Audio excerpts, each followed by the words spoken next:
thing that we gotta figure I out. don't know if anyone knows considering what it looks like. It's the Well, master of the I lesson.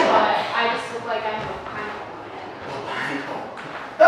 Okay, alright everyone, so typically when I do a dance, there's like some kind of pop culture reference or something like that. This performance, there isn't one, just for like the winter showcase. What I wanted to think about, what I want to consider with a lot of y'all getting older, and y'all just being ready to go out in the world, is that I don't want you to ever question your abilities, right? So similar to last year, but not exactly the same. Last year, when we focused on feminism and like being the protagonist in any situation, this year, what we're going to focus on throughout the course of the year is just developing your confidence, okay? That's something that we want to work on. Before you dance at all, before you get into anything, dance requires confidence because, I don't know if you've ever heard this Merce Cunningham quote, but it's pretty intense, okay? When I was getting serious about dance, I came across this and it like broke my heart, but also gave me motivation. Y'all ready for this? I'm gonna ask for someone to respond after they hear this. All right, so Merce Cunningham, one of the fathers of modern dance, he says, you have to love dancing to stick to it. It gives you nothing back. No manuscripts to store away, no paintings to show on walls and maybe hang in museums, no poems to be printed and sold, nothing but that fleeting moment when you feel alive. It is not for unsteady souls. Okay, y'all want me to read it one more time? Yeah. Yeah? Okay. And all you gotta do, you can just give me a word to respond. Merce Cunningham, one of the fathers of modern dance, you have to love dancing to stick to it. It gives you nothing back. No manuscripts to store away, no paintings to show on walls and maybe hang in museums, no poems to be printed and sold, nothing but that fleeting moment when you feel alive. It is not for unsteady souls. What y'all think? What'd you think? Oh, I have a word. A word? Oh, that's a good one. Okay, I like that. What's another word? Yes. Okay, I'm thinking of a word, but I can't like have it come to mind. But you need to be like really, because it says unsteady souls. So like you need to be really content in what you're doing to be able to accept the accomplishment that doesn't necessarily always have to be shown out in the museum, out in a show. Well, obviously a show, but like it doesn't have a physical thing to be shown. It's kind of just more for yourself when you feel like that moment performing. Okay. We're talking about it. Yes. It's what's the word I'm looking for? I'll look it up after class. There's a word for it that starts with an E, but it's escaping me right now. Lily. No, there's another one. It means like it's momentary.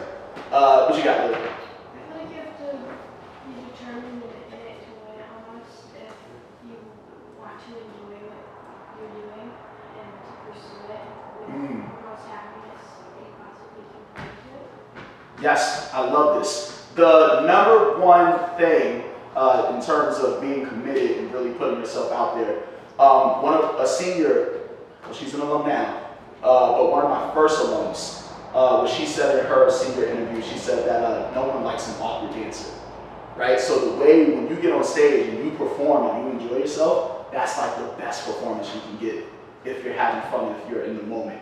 So with that, this is a book by my favorite author, Jason Reynolds, who is a 4-time nominee of the Library of Congress representative for young people's literature.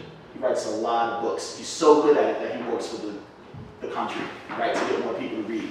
He wrote this book when he first started writing, and he was doing terrible.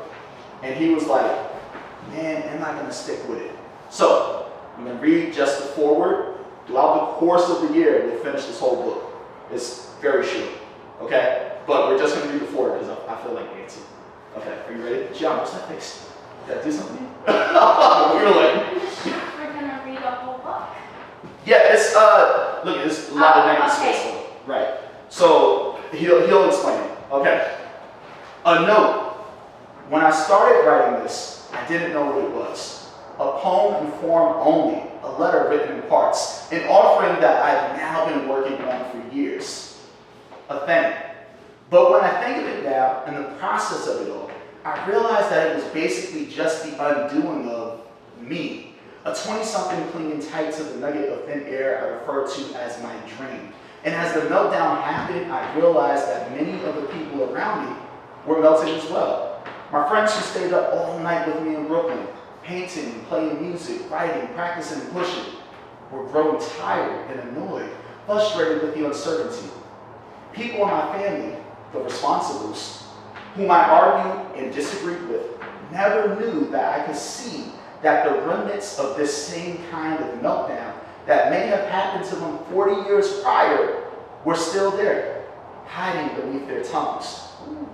Fire. And for some reason, around this time, I also met quite a few teenagers who carried with them an unfortunate practicality.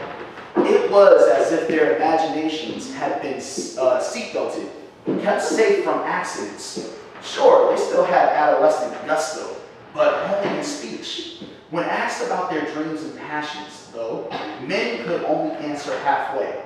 They could admit that the dreams were real and that there were things they wanted to do, say, see, and make, but they couldn't get past how foolish it is to be foolish. And I couldn't blame them, any of them. I had tried to do something different, and it was killing me, and my friends, and my family. But the dream was still there, still painfully undeniable. So I started writing this, a letter to myself to keep from quitting. It was written while I was afraid, unsure, doubtful, and at first, I wasn't sure what it was. A poem in form only, a letter written in parts, an offering that I've now been working on for years. For me, a mighty, mighty thing. That's just the foreword. This book is called For Everyone, okay? So he wrote it when he first started writing, when he decided to become an author, and it wasn't going anywhere. So the thing about dance, when we relate this to Merce Cunningham, right, is that there's this idea that in order to dance, you have to make something of yourself that isn't presently in existence, right? Every move, every piece of choreography is you reshaping and remolding your body to present it. You have to dream of that thing, and you have to feel confident enough in your abilities and your work in order to put that out. This is the thing that makes dance so great, because you do this in every single class or every single performance, and what that's called is a transferable skill. So no matter what industry you go into, no matter what college you want to go to study, no matter the test you have coming up next week, right? When you do this, when you take all the things you learn in dance, all those parts, literally makes you unstoppable, right? Yes, no? Yeah? Okay, so there's a lot more of this. I was going to read the whole part one, but we're not going to do that because I want to dance. But I will read you the opening quote. That's by James Baldwin. If you don't know him, this dude was amazing. Civil rights activist, queer, back in the 60s. Look him up. He says, though we do not wholly believe it yet, the interior life is a real life.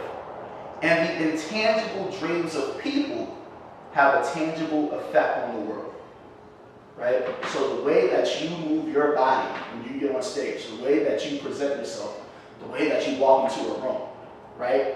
That creativity that you allow to exist in you, right? And other people see that, that's impact, right? That's you leaving something with everyone you encounter. That's what we want to work on when we take the stage. Make sense? Any reflections? No, I'm not just ready to dance. All right, let's dance. All right, cool. This is good. No warm-up today. Okay, we'll read more of this later. Good, good, good. I want you to think about that.